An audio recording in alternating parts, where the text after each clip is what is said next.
السلام علیکم ورحمۃ اللہ وبرکاتہ۔ بسم اللہ الرحمن الرحیم، والصلاة والسلام علی رسولہ الکریم وعلی آلہ واصحابہ اجمعین، اما بعد۔ آج ایک بہت ہی حساس موضوع پہ چند باتیں عرض کرنی ہیں۔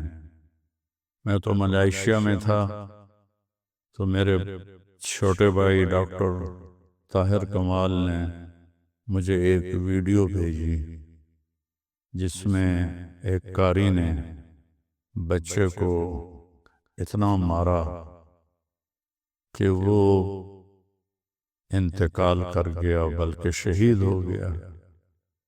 تو بہت صدمہ ہوا، بہت دکھ ہوا۔ اس کی کمر کی فوٹو تھی، اس معصوم بچے کی میت کی فوٹو تھی، اور اس نامراد قاری کی فوٹو تھی۔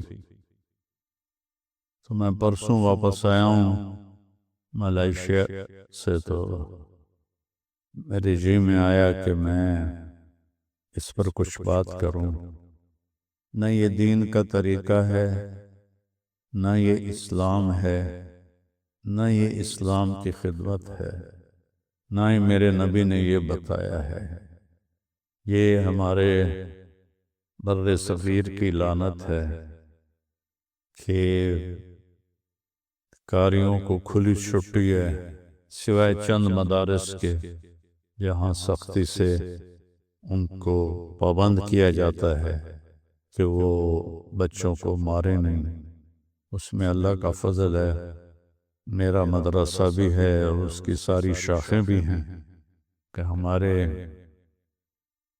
بچوں کو کوئی استاد انگلی بھی نہیں لگا سکتا۔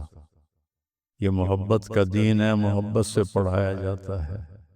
میرے نبی سراپا رحمت اور محبت بن کر آئے۔ آپ نے بچوں سے لے کر 90 سال کے بوڑھوں کو دین سکھایا، نہ کبھی کسی کو ڈانٹا، نہ کوئی سوٹی ماری، نہ کوئی تھپڑ مارا۔ اللہ تعالیٰ مجھے پہلے معاف فرمائے اور ان سب اہل مدرسہ کو معاف فرمائے جو اس کی احتیاط نہیں کرتے کہ جن کو وہ استاد رکھتے ہیں ان کو وہ پابند کریں کہ بچوں پہ نہ ہاتھ اٹھانا ہے، نہ سوٹی مارنی ہے۔ یہ منظر دیکھ کر تو لگتا ہی نہیں